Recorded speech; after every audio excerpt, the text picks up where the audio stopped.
السلام علیکم ناظرین، میرا نام ہے معمر الیاس اور آپ دیکھ رہے ہیں باغی ٹی وی۔ ناظرین، جیسا کہ آپ جانتے ہیں آج کشمیر میں لاک ڈاؤن کو ہاف سینچری سے بھی زیادہ دن ہو چکے ہیں، اور جب سے سڑکیں بند، سکول بند، انٹرنیٹ اور مواصلات کی خدمات بند ہو گئی ہیں۔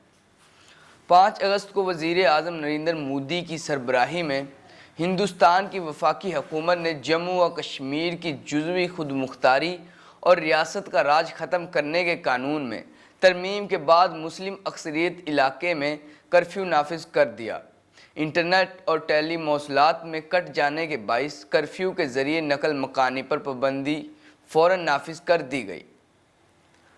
حکومت نے یہ بھی حکم دیا کہ ہندوستان کی دیگر ریاستوں کے لوگ خطے میں زمین خرید سکتے ہیں اور یہاں مستقل شہری بن سکتے ہیں۔ مقامی مسلمان جو کشمیر کے 80 لاکھ آبادی کا 80% ہیں، ان کو خدشہ تھا کہ اس طرح کے اقدام کے ذریعے ہندوستانی حکومت خطے کی آبادی کو تبدیل کرنے کی کوشش کر رہی ہے، اور یہ بات سچ بھی ہے۔ اس کے بعد حکومت نے اپوزیشن گروپوں کے سیاستدانوں، انسانی حقوق کے کارکنوں اور علیحدگی پسندوں سمیت 4000 سے زائد افراد کو حراست میں لے لیا۔ اگرچہ بھارتی حکومت نے دعویٰ کیا ہے کہ وہ معمول کی بحالی اور سکول کو کھولنے کی کوشش کر رہی ہے، لیکن ان کوششوں کا لوگوں کی طرف سے کوئی مثبت رد عمل سامنے نہیں آیا، کیونکہ والدین تشدد کے خوف سے اپنے بچوں کو سکول بھیجنے سے انکار کرتے ہیں۔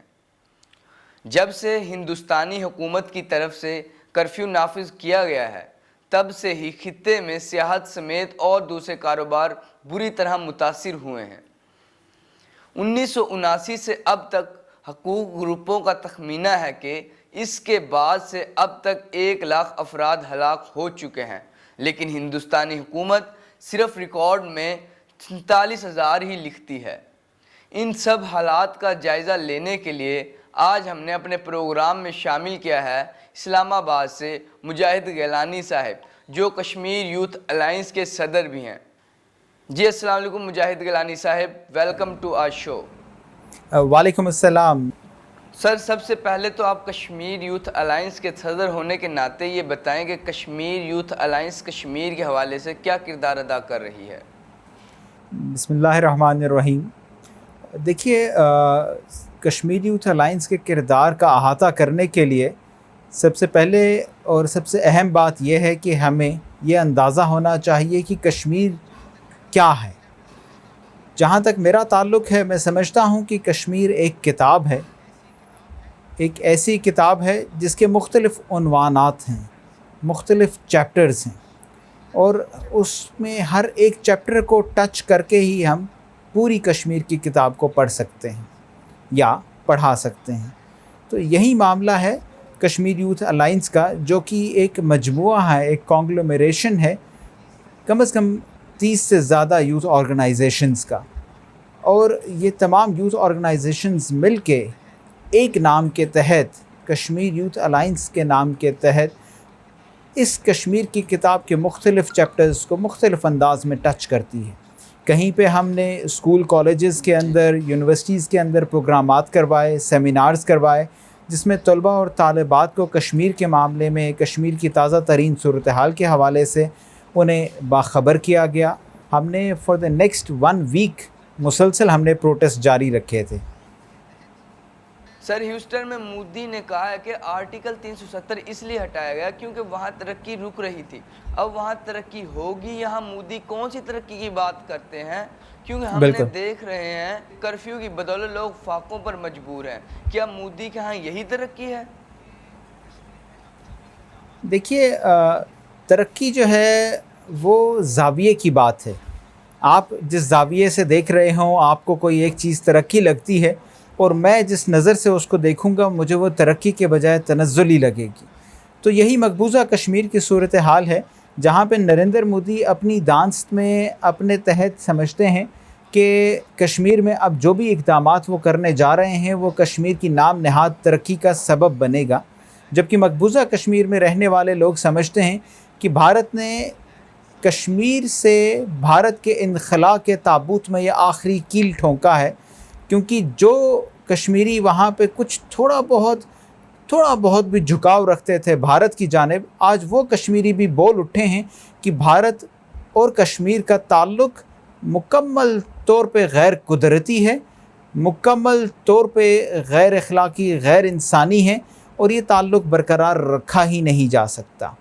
پر بہت سے لوگوں سے پچھلے دنوں میں سننے میں آ رہا ہے کہ کشمیر کا سودا ہو گیا ہے، کیا کشمیر کا سودا واقعی ہو گیا ہے؟ دیکھیے، یہ وہ سوال ہے جو شاید ہر محب وطن پاکستانی، ہر کشمیری کے دل میں، ذہن میں فوراً اٹھ جاتا ہے، کیونکہ جب بھی کوئی شخص اپنے وطن سے بہت محبت کرتا ہے، اپنے نظریے سے بہت محبت کرتا ہے، تو اس کے دل میں ہوتا ہے کہ وہ اس کے لیے کچھ بھی کر گزرے۔ اور جب اس طرح کی صورتحال، جس طرح کی صورتحال اب پچھلے 50 دن سے وہاں مقبوضہ کشمیر میں ہو چکی ہے، اس صورتحال میں کوئی بھی محب وطن یہ سمجھتا ہے کہ اس کو آگے بڑھ کے جان کی بازی لگا دینی چاہیے۔ لیکن موجودہ صورتحال جس طرح کی ہے، آج کل کا جو دور چل رہا ہے ایک 5th جنریشن وارفیئر کا، ڈپلومیسی کا، اقوام متحدہ ہے، اقوام عالم ہیں، ایک انٹرنیشنل ڈپلومیٹک فورمز ہیں، تو یہ بات سمجھنے کی ضرورت ہے کہ ہمیں ہر فرنٹ پہ یہ جنگ لڑنی ہے۔ اگر ہم عسکری لحاظ سے یا ملٹری لحاظ سے اس کو لڑتے ہیں تو ہم ڈپلومیٹک فرنٹ کو، ہم انٹرنل فرنٹ کو، ہم ایکسٹرنل فرنٹ کو، ہم ان تمام فرنٹس کو خالی نہیں چھوڑ سکتے، کیونکہ پھر ہمیں یہاں سے شکست ہو جائے گی۔ تو اس وقت جو ہم کر رہے ہیں، یا اس وقت جو پاکستان کی طرف سے ہو رہا ہے، وہ دراصل ڈپلومیٹک وار ہے، وہ دراصل ایک internalization of the Kashmir issue ہے، وہ externalization of the Kashmir issue ہے، اور یہ تینوں بھی اپنی اپنی جگہ پہ وہ بڑے محاذ جنگ ہیں جن کو کسی صورت خالی نہیں چھوڑا جا سکتا۔ سر، عمران خان نے کہا ہے کہ وہ مشن کشمیر پر اقوام متحدہ میں گئے ہیں، تو پاکستان کے متوقع کیا اقدام ہو سکتے ہیں اقوام متحدہ میں؟ دیکھیے، کچھ اس سوال کا جو آپ کا جواب بنتا ہے، وہ جواب دراصل 2-3 باتوں پہ محیط ہے۔ پہلی بات تو یہ ہے کہ کیا پاکستان امن کی بھیک مانگنے جا رہا ہے، یا کیا پاکستان کشمیر کو کشکول میں مانگنے جا رہا ہے، یا پاکستان ایک وہ جس کو کہا جاتا ہے کہ غیرت کا سودا کر کے کشمیر کو مانگنے جا رہا ہے۔ یہ باتیں ذرا سخت ہوں گی، لیکن حقائق یہی ہیں کہ پاکستان کشمیر کو تبھی حاصل کر سکتا ہے جب وہ باغیرت ہو کر، اپنی ٹانگوں پہ کھڑا ہو کر، اور سر کو اپنی گردن کو جھکا کے نہیں بلکہ اپنی گردن کو اٹھا کر تمام اقوام عالم سے بات کرے گا۔ تو اقوام متحدہ میں بھی اس وقت یہی صورتحال ہے کہ ہمارے پاس چانس ہے، ہمارے پاس وقت ہے کہ OIC کے تمام ممالک بھی اقوام متحدہ کے سگنیٹریز ہیں۔ اس کے علاوہ کچھ ایسی بھی وہاں پہ ممالک ہیں جن کے ویسٹڈ انٹرسٹس ہیں، کچھ ایسے بھی ممالک ہیں جن کے ساتھ، جو چھوٹے ممالک ہیں لیکن ان کے ساتھ ہمارے تعلقات استوار ہو سکتے ہیں، اور ان کا ووٹ وہاں کاؤنٹ کرتا ہے۔ تو یہ اہم بات ہے کہ ان تمام ممالک کو ہم ایک پیج پر لے آئیں، اور ہمیں بہت زیادہ ممالک کی ضرورت نہیں ہے۔ 195 ممالک سگنیٹریز ہیں، ہمیں بہت زیادہ کی ضرورت نہیں ہے۔ اگر 58 ممالک جن کا ہمارا دفتر خارجہ ذکر کرتا ہے، صرف ان کو ہی ہم ایک پلیٹ فارم پہ لے آئیں، ایک فورم پہ لے آئیں، تو اقوام متحدہ میں پاکستان ایک بہت بڑی جیت حاصل کر سکتا ہے۔ سر، کیا آپ کشمیر کے مسائل پر پاک بھارت باقاعدہ جنگ ہوتی دیکھ رہے ہیں؟ دیکھیے، پاک بھارت جنگ ہوتی دیکھنا کیا، میں تو سمجھتا ہوں کہ پاک بھارت جنگ ہو رہی ہے۔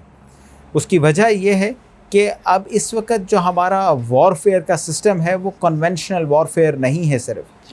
اس میں ضروری نہیں ہے کہ بلٹ ہو، اس میں ضروری نہیں کہ صرف گن اور کلاشنکوف ہی چلیں، بلکہ اس کے اندر جہاں پہ ہم فیس بک اور ٹویٹر کے اوپر بات کرتے ہیں، اس میں ہم جہاں پہ ڈپلومیٹک فرنٹس پہ اور فارن آفس کی سطح پہ بات کرتے ہیں، تو وہ بذات خود ایک جنگی اقدام ہے، پہلی بات۔ دوسری بات یہ ہے کہ اگر حالات و واقعات اسی طرح سے چلتے رہے اور بھارت کا ظلم و جبر کشمیر میں، کمیونیکیشن لاک ڈاؤن اور کریک ڈاؤن وہاں پہ اسی طرح جاری رہا، تو پاکستان کے وزیر اعظم کئی دفعہ یہ کہہ چکے ہیں کہ یہ ایک نیوکلیئر فلیش پوائنٹ ہے، اور اگر وقت آیا، ضرورت پڑی، تو ہم اس سے بھی دریغ نہیں کریں گے۔ سر کشمیر میں مسلسل کرفیو پر پاکستان کی اگلی حکمت عملی کیا ہونی چاہیے؟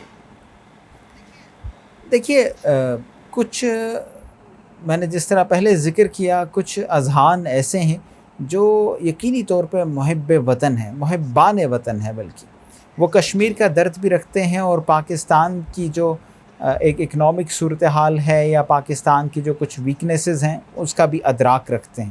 لیکن اس وقت یہ ضروری ہے کہ ہم وار فوٹنگز کے اوپر کچھ ایسے جارحانہ پیغامات ضرور کم از کم بھارت تک پہنچائیں تاکہ بھارت کو یہ اندازہ ہو کہ وہ ریڈ لائنز ہیں، کچھ ریڈ لائنز ہیں جن کو کراس نہیں کیا جا سکتا.